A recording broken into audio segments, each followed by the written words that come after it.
everyone, welcome back to our channel. In this video, I'm going to show you on how to delete Binance account.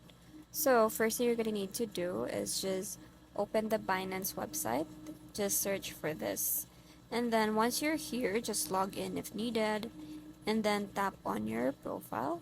And then after you tap on that, just go to settings. Tap on this one. And then once you're here, scroll down and find this delete account. You can tap on this one to finally delete your Binance account.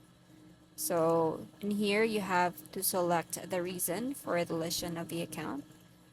So you just have to select, or you can also tap on others and then explain. Now just tap on continue. You can read this if you want, but you can just go ahead and tap on continue. And then from here, just tap on this or check this box right here, and then tap on delete account. And that's it. I hope you find this video helpful. Thank you for watching, and I'll see you in the next one. Bye!